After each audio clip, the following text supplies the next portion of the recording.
Bom dia, mais uma questão de direito. O tema de hoje nós vamos falar sobre petição inicial e o novo CPC. Por que você tem que saber o que é uma petição inicial? Porque você vai identificar isso com facilidade nas certidões, naquelas transações imobiliárias. Quando você solicita uma certidão e essa certidão é positiva, você fica sabendo o que existe. E, normalmente o início é a petição inicial. Então vamos lá, olha só que interessante. A petição inicial é um requisito de validade. Por que validade? Porque o processo só existe porque existe uma petição inicial. Muito parecido com o processo penal, mas aqui no processo civil só existe um processo porque ocorreu um requerimento da parte, ou seja, apareceu um autor e esse autor requeriu, fez o requerimento ao Poder Judiciário. Toda vez que eu faço uma petição inicial, eu distribuí a ação, ou seja, essa ação foi dada entrada no fórum, o fórum vai distribuir, vai sair o número de processo e vai ser distribuído a um cartório. Então, petição inicial é o começo de tudo. Alguns doutrinadores esclarecem que a petição inicial é um requisito de validade e existência. Só existe processo em virtude da petição inicial. Então, petição inicial, a parte teórica, é um requisito de validade e de existência. Só existe processo em virtude da petição inicial. Professor, quem faz uma petição inicial? O autor. O autor ou autores, se existe um litisconsórcio. Litisconsórcio é pluralidade de partes. Pode ocorrer a pluralidade ativa, pluralidade de autores, ou a pluralidade de réus, ou ainda a pluralidade mista, ou seja, existe pluralidade de autores e pluralidade de réus. Então existe uma pluralidade mista. A petição inicial é o começo de tudo. Nós temos um artigo dentro do Código de Processo Civil, que é o artigo 319, que regulamenta como deve ser feita uma petição inicial. Essa petição inicial, segundo o artigo 319, não pode faltar, hein? Então atenção aqui, toda petição inicial não pode faltar o endereçamento. Endereçamento é o juiz competente, é o fórum competente. Nós temos aí, olha que interessante, a justiça civil, mas nós temos as relações de consumo, ou seja, o Código de Proteção e Defesa do Consumidor, a Lei 8.078 de 90. Então lá eu posso distribuir a ação, quando eu sou consumidor, na competência realmente mais próxima do meu lar, da minha residência. Eu sou o consumidor, eu sofri um dano pelo fornecedor de produtos e serviços, o fórum competente é o mais próximo da minha casa. Quando você fala de processo, tudo tem sentido. A intenção da Lei 8.078 é proteger o consumidor. Se a regra fosse contrária, se o consumidor tivesse que ingressar com a ação aonde está localizado a sede do fornecedor de produtos e serviços, o que iria acontecer? Ia desestimular. Eu sou consumidor, comprei um produto de você, você tem a sede no Rio Grande do Sul, eu moro em São Paulo. Se eu tivesse que fazer uma ação lá no Rio Grande do Sul, inclusive ter que ir no Rio Grande do Sul para participar da audiência, eu já deixaria de fazer, porque o custo seria absurdo, eu não teria condições. Então é uma realidade. O código é protetivo com a defesa do consumidor. Então, quando existe uma relação de consumo, saiba que a competência é a residência do consumidor. Por mais que o fabricante, o fornecedor de produtos e serviços, seja de outro estado, o processo vai correr próximo à casa do consumidor. Isso no direito do consumidor. Mas o endereçamento pode ser do direito de família. E olha que interessante, no direito de família existe uma proteção ao menor, à mulher, ou seja, em um divórcio, uma separação, também uma ação que envolva guarda, alimentos. Professor, qual que é o fórum competente? Que fórum que eu vou usar? Eu tenho a guarda do meu filho, o pai não está pagando pensão, o pai mora em São Bernardo do Campo e eu moro em São Paulo. Qual que é o fórum? É o fórum do pai? Não, sempre o fórum mais próximo do menor. Por quê? A regra, o raciocínio lá do direito do consumidor também é usado aqui. Se dificultar as coisas, a mãe representando o filho ou assistindo o filho, depende da idade, menos que 16 anos representa, 16 aos 18 assiste o filho que é o autor da ação, na ação de alimentos, ou de guarda, ou ainda de regulamentação de visita. Fato é que isso desestimularia a criança, ou, na verdade, a mãe de ingressar com a ação. Então, normalmente, direito de família vai ter essa proteção. Se tem menor no meio, sempre na residência do menor, o fórum mais próximo à residência do menor. Essa é uma regra muito importante. Olha que interessante. Quando a gente fala de competência, tem tudo a ver com endereçamento, que é o primeiro requisito de uma petição inicial. Quando eu vou mandar uma carta a alguém, eu preciso endereçar, eu preciso colocar um endereço. Endereçamento é isso. Endereçamento que é previsto lá no artigo 319 do novo Código de Processo Civil é justamente isso, endereçar. Professor, eu vou endereçar para quem? sempre respeitando as regras de competência. No caso do direito do consumidor, o fórum mais próximo do consumidor. No caso de ações de direito de família, sempre o fórum mais próximo da criança, do menor, que envolva menor. Olha que interessante. Se for no caso de divórcio, separação, o último lar, a última residência do casal. Isso vale também para a união estável, hein? Já em relação às ações cíveis, professor, eu quero ingressar com uma ação. Trabalhei numa imobiliária, sou corretor de imóveis, a imobiliária não me pagou. Aí, na relação pura, cível, né, contratual, aí normalmente a ação, a competência é onde foi assinado o contrato de prestação de serviço, onde ocorreu a prestação de serviço. Então, se a imobiliária fica lá em São Caetano do Sul, é lá que vai correr a ação. Normalmente lá que vai correr a ação, porque é lá que eu prestava o serviço. Então, na relação puramente civil tem essa diferença. É no lugar do negócio, onde ocorreu o negócio, onde ocorreu a prestação de serviço. Então, o endereçamento, como em qualquer carta, é fundamental. Segundo o artigo 319, é fundamental o endereçamento. Nós temos no Brasil as varas especializadas. Nós temos a vara de família e sucessões, é uma vara que só cuida, né, vara, cartório, onde o juiz e os seus auxiliares só cuidam dos processos de família, guarda, além de guarda, visita, ações de alimentos. Então esse cartório só presta esse tipo de serviço. Quando eu falo de varas cíveis, é a vara genérica. Vou encaminhar para a vara cível, uma vara genérica, para que o cartório preste um serviço de relações cíveis, inclusive consumidor também na vara cível. Nós temos também, pelo Brasil, nós temos os cartórios de registros públicos, que normalmente vão cuidar das ações de uso capião. O registro público é um cartório especializado em ações de uso capião. Temos as varas de falência também, ocorre a falência da empresa, nós temos uma vara especializada para tratar desse assunto, né? Então, também temos isso. Então, é muito comum no Brasil essas varas especializadas, inclusive nós temos varas da infância e juventude, em casos de adoção, né? Então, nós temos muitas varas especializadas. O ideal é que o operador jurídico, antes de ingressar com a ação, ele verifique, porque cada estado é de um jeito, cada município é de um jeito, cada fórum é de um jeito, tem fórum que tem vara especializada, tem fórum que não tem. Então, tem que verificar para não errar a competência. Olha só que interessante, além do endereçamento, aparece também na petição inicial, aparece a qualificação. A qualificação é o nome do autor e a qualificação do autor, ou seja, nome completo, também nacionalidade, profissão, estado civil, RG, CPF, mas o CPC novo, ele inovou com o endereço eletrônico. Então hoje, toda petição inicial bem feita tem que ter o endereço eletrônico do autor. Isso tem muito colega advogado que acaba não usando, acaba não incluindo isso inicial, mas deve ser colocado, hein? Eu preciso colocar o endereço eletrônico. Quando o autor não tem esse endereço eletrônico, o que eu faço? Eu menciono que não possui endereço eletrônico, ou endereço eletrônico desconhecido. Mas o ideal é que eu respeite as regras do artigo 319 no novo Código de Processo Civil, para que a petição fique bem feita. E aí a qualificação do réu também. Professor, para processar alguém eu sempre preciso do endereço do réu? Não, não é verdade. Para processar alguém, se eu tenho o endereço do réu, com certeza isso ajuda muito. Mas se eu não tenho, eu posso usar um termo, né, muito comum no direito, que é réu desconhecido, ou réus desconhecidos. Isso acontece muito nas ações de posse, as possessórias, né? Ação de reintegração, manutenção, interdito proibitório, onde eu tenho uma casa que foi invadida, e aí eu vou ingressar com uma ação. Só que eu não sei quem invadiu o meu terreno, minha chácara, meu sítio, minha fazenda. São desconhecidos. Eu posso colocar no polo passivo da ação desconhecidos. E aí o oficial de justiça vai descobrir na hora ali. A mesma coisa acontece quando não tem o endereço do réu. Local incerto e não sabido é o termo utilizado. Não é o caso da ação possessória, porque lá pelo menos eu sei o local, né? Invadir o meu terreno é lá que está o invasor. Mas isso acontece muito nas ações de colisão de veículos, né? Então, onde o sujeito bate no meu carro e sai, acelera o carro e vai embora, mas eu consigo anotar a placa dele. O sujeito é desconhecido e está em local incerto não sabido. Dentro da petição inicial, eu vou pedir que o juiz oficie o Detran para saber quem é o proprietário do veículo. Então, existe sim a situação que o réu, além de ser desconhecido, está em local incerto e não sabido. Eu não sei quem é o réu e não sei onde ele está. E mesmo assim eu posso ingressar com a ação. Isso chama qualificação, hein?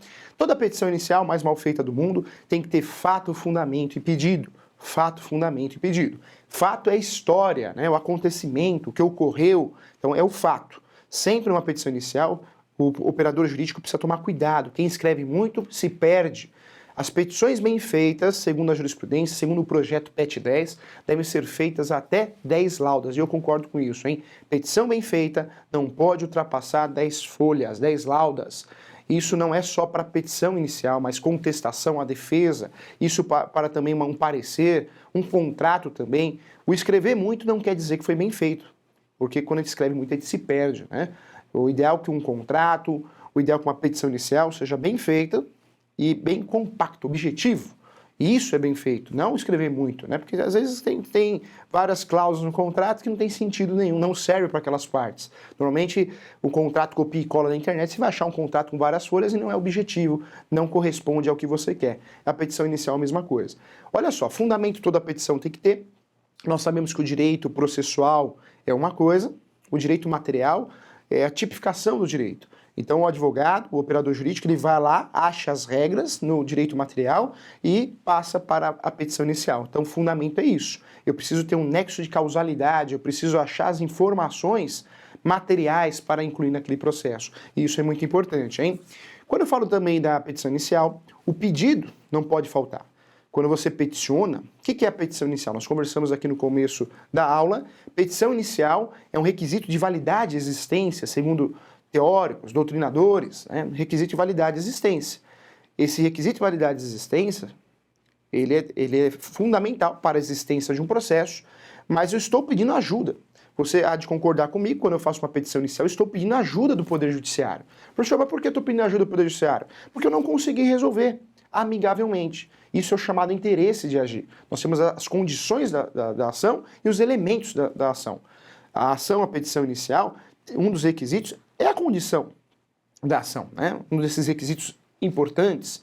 Quando a gente fala interesse de agir, é isso. Eu tentei resolver amigavelmente, não deu certo, então eu procurei o judiciário para resolver. O judiciário tem a função de eliminar litígios. É uma máquina de resolver litígios. Pode ser por homologação ou por sentença, uma decisão judicial. Eu procuro o judiciário para não me vingar daquela pessoa, para evitar a autotutela. Então o judiciário ele é usado para realmente gerar uma paz, pacificação social. Por isso eu procurei o judiciário, porque eu não consegui resolver. Então isso precisa estar bem esclarecido no meu pedido.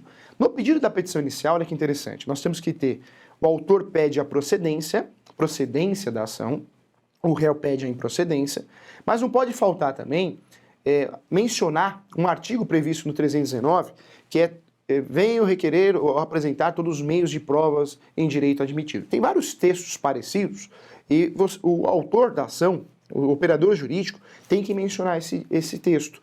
Por quê? Eu vou provar que estou falando a verdade por todos os meios de prova em direito admitido. É um texto pronto que vai lá no pedido, tem que ir. Mas isso é de menos. O que não pode faltar ainda na petição inicial, segundo os requisitos do artigo 319, realmente é o pedido de citação. E vamos lá, hein? Professor, todo processo tem citação? Esse programa é voltado, eu sei que muito operador jurídico assiste, pela didática, pela objetividade, mas é voltado para quem não conhece processo, hein? Então você que está nos assistindo, você é leigo, então você vai ter uma noção aqui, você que está nos assistindo, corretor de imóveis, então fique atento. Olha só que interessante, ó. Quando eu falo de citação, todo processo tem citação, professor? Depende, essa é a melhor resposta. Por quê? Nós temos processos que o pedido é só uma homologação. Esse processo não tem uma citação. Professor, dá um exemplo para ficar mais fácil. Do divórcio. O divórcio nem sempre é litigioso. Nem sempre um quer e o outro não quer. Nem sempre tem briga de bens. Muitas vezes o divórcio é consensual. É aquela situação que você, algum amigo, algum parente passou por isso. Existe o divórcio, mas ninguém está brigando com ninguém. Os dois querem o divórcio, os dois desejam, inclusive o casal, os companheiros são amigos. Professor, precisa citar? Não precisa citar. É uma ação de divórcio consensual, de jurisdição voluntária. Ou seja, um advogado para os dois. Os dois vão assinar a procuração para o mesmo advogado. Professor, tem pedido de citação? Não, não tem pedido de citação. O juiz vai homologar. Então existem iniciais, sim, sem o pedido de citação. Quando é de jurisdição contenciosa, briga, aí sim, aí eu vou pedir a citação. Lembra você que a citação pode ser feita pelo oficial de justiça, carta ou ainda edital. O Código de Processo Civil tem uma ordem cronológica da citação. E aí, em ordem cronológica, segundo o Código de Processo Civil, nós temos aí a carta, é a regra do jogo, depois o oficial de justiça e depois o edital. Edital é citação fictícia. Ninguém lê o edital. Edital, diário, oficial, ninguém lê. Mas ela resolve muito, porque o processo fica preso, se não consegue encontrar o réu. Então, após algumas tentativas, pedimos ao juiz para que ele conceda aí a citação por edital para o processo andar, e em muitas situações esse pedido é deferido, tá? Então citação nós temos três citações importantes, sem falar da grande novidade, que é a citação eletrônica, né, por e-mail, WhatsApp, mas essa tem que ser regulamentada, essa citação ocorre na prática, já tem eficácia, mas essa merece uma atenção especial, ela existe, mas não é a regra do jogo, tá bom? Olha só que interessante, quando a gente fala em petição inicial, eu também preciso pedir, em diversas situações, audiência de instrução e julgamento, se for necessário, eu posso pedir ali no pedido. Professor, quando que existe audiência de instrução e julgamento? Existe audiência de instrução e julgamento quando existem provas orais a serem apresentadas. No direito, nós temos duas provas, a prova oral e a prova documental. Isso é muito importante você saber, hein? Prova oral é a prova falada, testemunha e depoimento pessoal. Depoimento pessoal é o depoimento do autor e do réu. Isso é prova oral, prova falada. Quando eu falo testemunha, é a testemunha. Testemunha que fala também, né? Então, prova oral é a prova falada. Ou nós temos a testemunha, ou nós temos aí também o depoimento pessoal das partes, autores e réus. Então, isso é prova. As outras provas são as provas documentais. Quando existe prova oral, essa prova é de extrema importância, o ideal é que o operador jurídico solicite uma audiência de instrução e julgamento. Não tem nada automático, hein? Não pode deixar na mão do juiz. O correto é pedir. E aí o juiz, ele vai se atentar que existe aí a existência de prova oral a ser apresentada em audiência de instrução e julgamento. Mas o novo CPC, ele inovou também. Professor, por que ele inovou? Porque ele trouxe a audiência de mediação e conciliação. Professor, é obrigatória essa audiência. Cuidado, hein? Boatos, lendas jurídicas, novamente, né? A audiência de instrução e julgamento, ela não é obrigatória.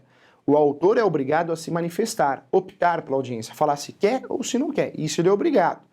Desde que o procedimento seja um procedimento que caiba, né, que seja compatível o pedido de audiência de conciliação e mediação.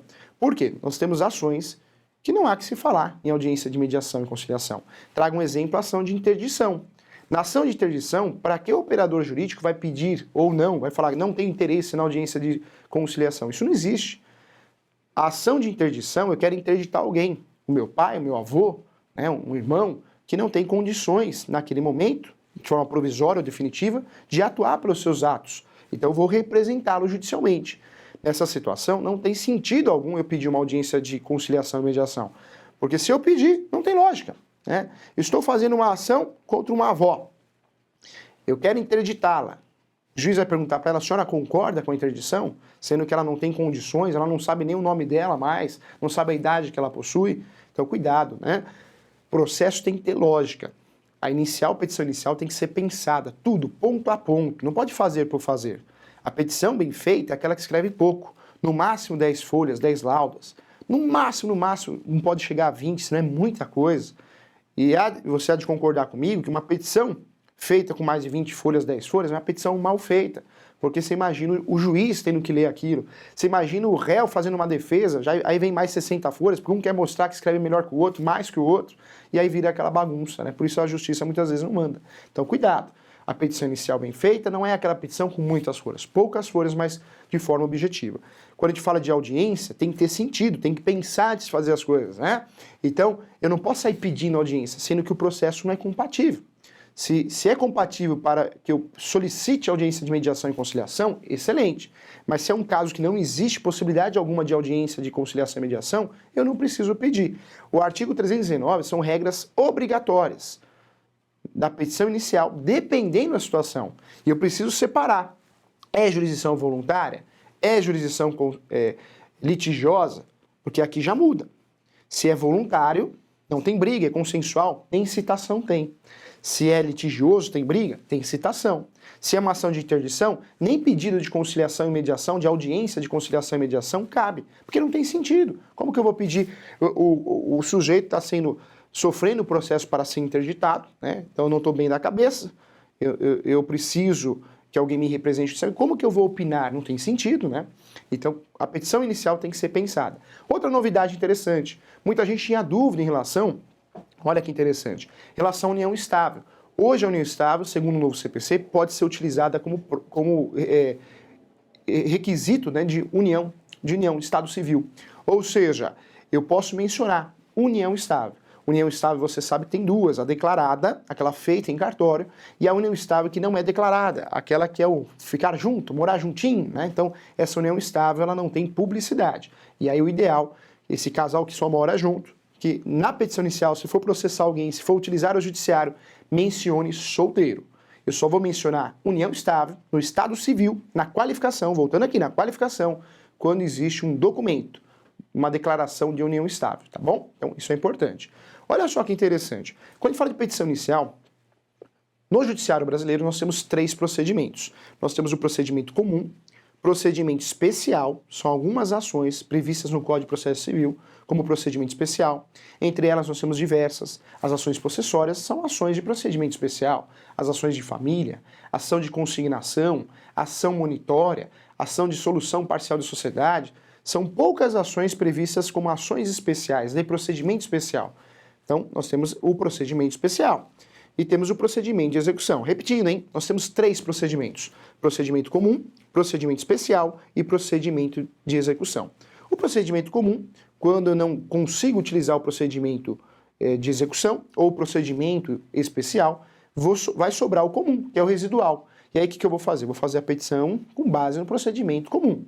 Quando eu consigo utilizar o procedimento especial, porque são algumas ações apontadas ali, eu vou utilizar o procedimento especial, não resta dúvida.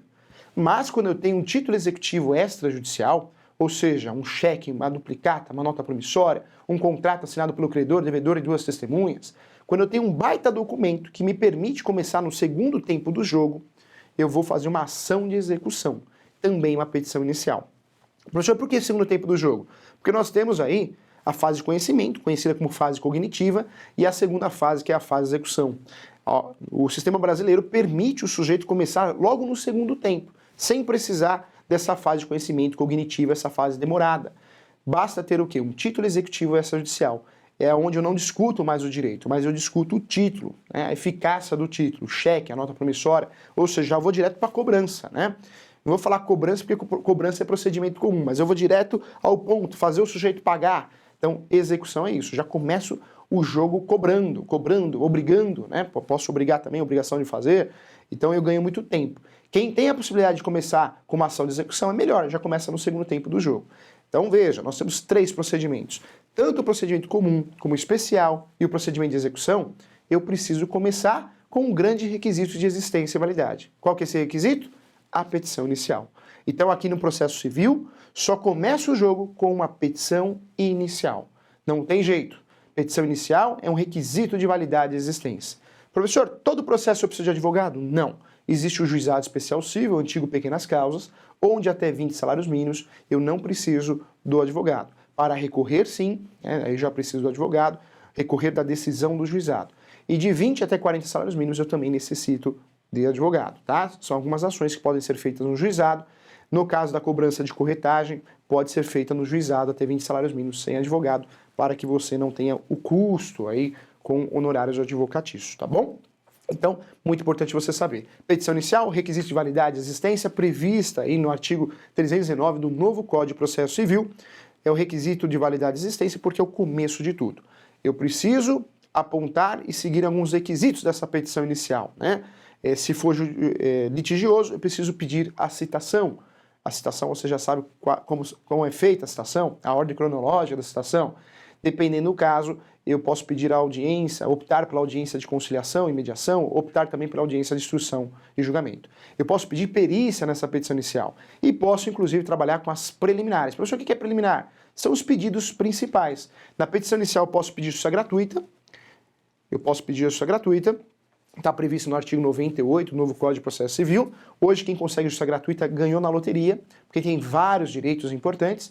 Então, quem consegue, normalmente para conseguir a justiça gratuita, não pode ganhar mais que 2 salários mínimos. E o professor quer passar um recado importante. Quando você faz uma petição inicial, não pode faltar um requisito principal, hein? Tanto na jurisdição voluntária como na contenciosa, que é o valor da causa. O valor da causa é importantíssimo e determina o quê? As custas judiciais. Depende, cada estado é de um jeito, você pega o estado de Goiás 4%, São Paulo 1%, cada estado é de um jeito, mas fato é que para usar o judiciário eu pago, só não pago se eu pedir a justiça gratuita e ganhar, né, conforme o artigo 98. Se eu não ganhei, né, se eu não pedir, eu vou pagar. E aí eu pago a taxa judiciária, é o uso do poder judiciário. Tem que pagar, é requisito obrigatório, hein? Com base no quê? Com base no valor da causa. Professor, então eu vou jogar o valor da causa de R$1.000? Não pode, hein? Porque você tem que respeitar o artigo 292 do Código de Processo Civil. Repetir, hein? Artigo 292 do Código de Processo Civil. Ou seja, o valor da causa ele é determinado por aquele artigo. Quando não está ali, aí sim você pode optar por um valor de alçada, mas são poucas ações que eu posso optar pelo valor de alçada, tá bom? Então essa é a dica do professor. Tem pergunta aqui, hein? Olha só, vamos lá, hein?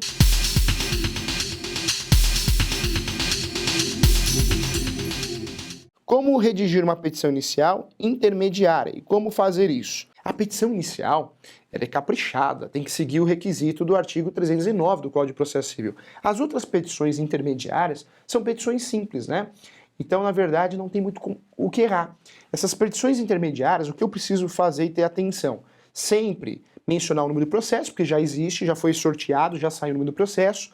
Lá também no endereçamento colocar o cartório, porque já tem o cartório, a vara, o número da vara, então isso eu não posso esquecer. Mas é muito simples, por quê? Porque eu vou colocar o nome do autor já qualificado, porque ele já foi qualificado na inicial. E embaixo, no parágrafo de embaixo, eu já vou apontar o que eu quero. Venho requerer a juntada de um documento, venho requerer que seja oficiado o DETRAN, venho requerer esclarecimento sobre o despacho, então é mais fácil. Essa petiçãozinha intermediária é uma folhinha só, ele é muito mais simples, porque o endereçamento eu já sei para onde eu vou mandar, número do processo e a qualificação já foi feita. Então eu coloco o nome do autor já qualificado nos autos. E aí eu já entro logo no pedido que eu quero. Então é muito mais simples. Na petição, quem tem assinatura certificação digital, pessoa física, tem que colocar a data e assinatura? Não precisa não, viu?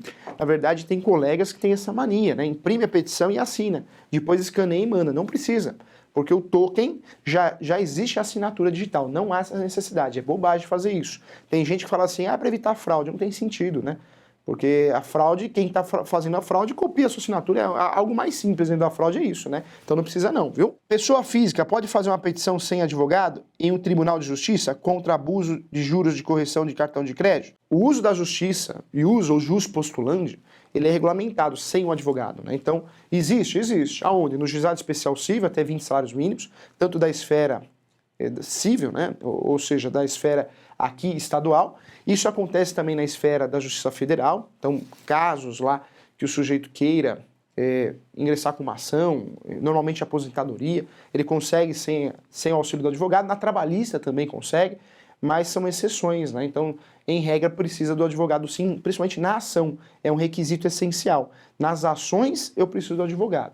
Nada impede de eu fazer um requerimento, né, uma pergunta, um protocolo, mas nas ações, no Poder Judiciário, eu preciso do advogado. Inclusive na esfera extrajudicial. Inventário extrajudicial, aquele feito no tabelião, retificação diária e também uso capião. Esse uso capião novo, extraordinário, precisa de advogado também, tá bom? Quero agradecer a todos, um abraço a todos, boa semana. Tchau!